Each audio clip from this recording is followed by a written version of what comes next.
warahmatullahi wabarakatuh. Anak kelas 5, bagaimana kabar kalian hari ini? Mudah-mudahan selalu sehat. Oke, kembali lagi dengan Pak Hendri. Kita akan belajar mata pelajaran PAI dan BP. Pelajaran pertama untuk kelas 5 ini adalah kita belajar Quran surat At-Tin. Yang kita pelajari yaitu membaca Al-Quran surat At-Tin, menghafal Al-Quran surat At-Tin, menulis Al-Quran surat At-Tin, kemudian memahami kandungan Al-Quran surat At-Tin. Baik, sebelum kita masuk ke dalam materi, Bapak ingin sampaikan tujuan pembelajaran kita hari ini, yaitu pertama, diharapkan mampu membaca surat At-Tin dengan takdir. Kedua, mampu menyontohkan perilaku saling mengingatkan dalam hal kebajikan sebagai implementasi dari pemahaman Quran surat At-Tin. Ketiga, menunjukkan hafalan Quran surat At-Tin. Yang keempat, mengetahui makna Quran surat At-Tin. Yang kelima, menulis kalimat-kalimat dalam Quran surat At-Tin. Keenam, memiliki perilaku saling mengingatkan dalam hal kebajikan sebagai implementasi dan pemahaman Quran surat At-Tin. Baiklah anak-anakku sekalian, mari kita masuk ke dalam materi. Materi pertama yaitu tentang kita membaca surat At-Tin. Kita tahu Al-Quran merupakan pedoman hidup bagi umat Islam.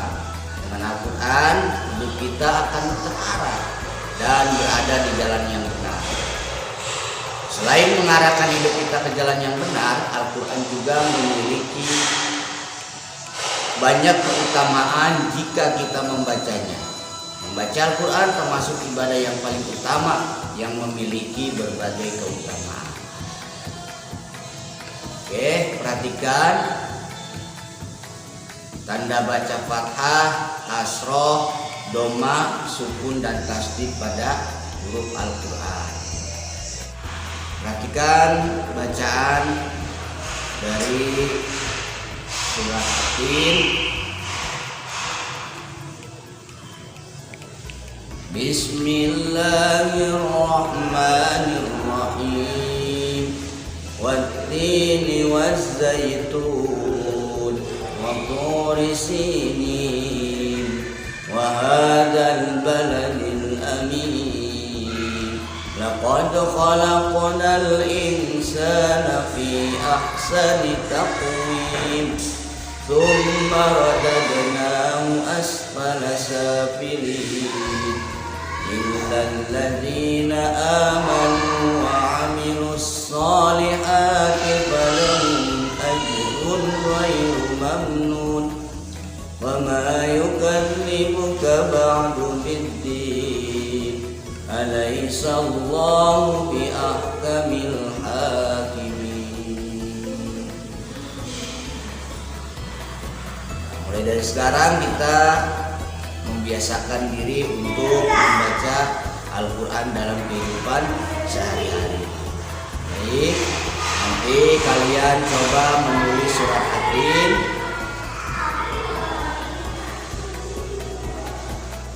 Yang selanjutnya kita akan menghafal surat At-Tin, membaca sekaligus kita menghafalnya. Mudah-mudahan kalian bisa menghafalnya dengan baik. Oke, selanjutnya yaitu kita memahami makna kandungan surat At-Tin.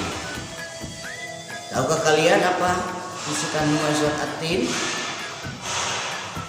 Ya, kenapa surat ini dinamakan At-Tin? Karena diambil dari kata At-Tin yang terdapat pada ayat pertama, yang artinya adalah buah tin. Surat At-Tin adalah surat ke-95 di dalam Al-Quran yang berjumlah 8 ayat. Surat ini tergolong ke dalam surat Makkiyah atau surat yang turun di kota Makkah. Para ulama tafsir mengatakan bahwa yang dimaksud dengan surat At-Tin ialah tempat tinggal Nabi Nuh alaihi salam yang berada di Damaskus yang banyak ditumbuhi pohon tin. Sedangkan Zaitun ialah tempat tinggalnya Nabi Isa alaihi salam di Baitul Muqaddas yang banyak ditumbuhi buah zaitun. Bukit Sinai ialah tempat Nabi Musa alaihissalam menerima wahyu dari Allah. Letaknya persis berada di luar tembok Yerusalem. Sedangkan kota Mekah yang aman ialah Mekah al-Mukarramah. Kota ini sejak zaman jahiliyah sampai sekarang tetap terjaga dan terpelihara kesuciannya. Selain itu, Mekah adalah tempat pertama kali Nabi Muhammad SAW menerima wahyu. Ayat pertama, kandungannya, tin adalah buah yang enak dan lembut serta cepat dicerna.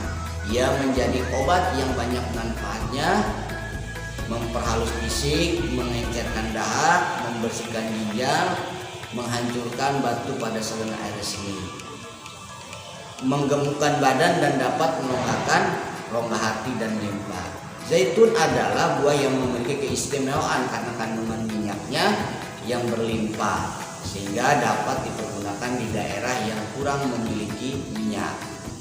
Kandungan ayat kedua, Gunung Sinai terletak di Semenanjung Sinai, lintasan antara tanah Mesir ke Israel, Arab dan Mesopotamia. Gunung setinggi 2,285 meter ini juga dikenal dengan nama Jabal Musa, dengan gunung Nabi Musa, karena di tempat ini Nabi Musa menerima wahyu pertama dan diangkat menjadi rasul. Yang ketiga, kota yang aman adalah kota Mekah sekarang. Kota ini disebut dengan kota yang aman karena siapapun yang memasukinya terjaga keamanan dan keselamatannya. Ayat keempat, Allah menjadikan manusia dalam sebaik-baik bentuk. Ayat kelima, Allah mengingatkan manusia sekalipun mereka sempurna tetapi dapat turun menjadi hina karena pengetahuan, sikap dan perilakunya yang telah keluar dari aturan yang telah ditetapkan oleh Allah. Ayat keenam, orang-orang yang tidak pernah hina adalah orang-orang yang beriman dan melaksanakan amal soleh. Ayat ketujuh, pada hari kiamat nanti ada hari pembalasan terhadap perbuatan manusia yang baik dan yang buruk. Ayat kedelapan, Allah Subhanahu wa taala adalah yang Maha mengetahui sebagus-bagus pencipta dan pengatur segala urusan. Dan demikianlah kiranya pembelajaran kita hari ini.